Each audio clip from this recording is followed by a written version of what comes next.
A fascinating use for ScanNCut is creating custom applique designs.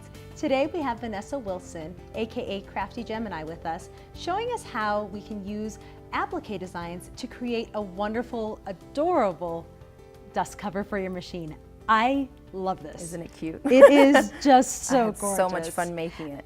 I cannot believe that you were able to make this, and what a great idea. Definitely. To create a dust cover when you're not Custom using, made. I know chances are you're probably going to be using your machine, but if you have to keep it out of the way, it's really cute. And to keep the dust off of it when Right. it's not in use. So it was real simple to make, just took some measurements of the machine. And on that sample there, I used fabric that I quilted just with some diagonal lines following the pattern on the fabric. If you don't want to quilt it or use pre-quilted fabric, you can just use something medium to heavy weight like this canvas fabric I have here. The main body piece is 21 inches by 19, and so we cut that to size. Then you're going to need two side panels, which are just 6" by 6.5. I just took some quilting cotton, layered it with some batting on the back, and just quilted some diagonal lines and made two of them. Okay, so our side panel's done. Once you sew the three pieces together, you're ready to embellish it with the appliques. Which is the fun The best part. I love that. So we have our fabric, and it's backed with the fabric applique sheet. Awesome. I actually have some here, and I just want to pull them forward because I've used this, and I sew occasionally, but I find myself finding more sewing projects just so I could use this because it really is amazing. It makes it so much easier. It's like your own iron-on patch, Exactly. right? Iron-on applique. So I've selected one of the built-in flowers here, and I'm going to put it at 4 3/4 inch size, just what I've decided. You can change the size whatever you want. Click OK. It's set.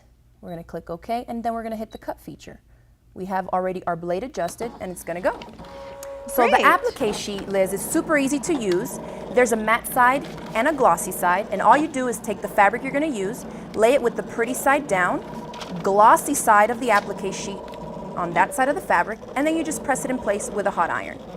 Once that's done, you want to peel off the matte side, and then you lay it on your mat and let it go to cutting. Yeah, and I think you did mention to me a quick tip was kind of letting it cool off before. Definitely, because Yeah. it's all heat activated. So you want to let it cool so you can peel that back sheeting off. And I'm just going to peel this off, and I love the fact that this flower is now iron-on applique. Embellishment. And so what I did was use the measurement feature here to create a different flower that's built in, a design, and just made it a little bit smaller. So you can layer it like this and give it that shadow effect, or I kind of like to turn it off center like that and just gives it another layer of texture.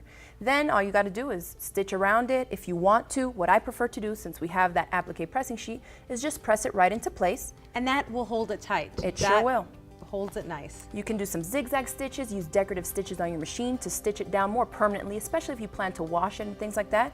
And then just the center here, we can fill it in. I have a few buttons, you can sew these on.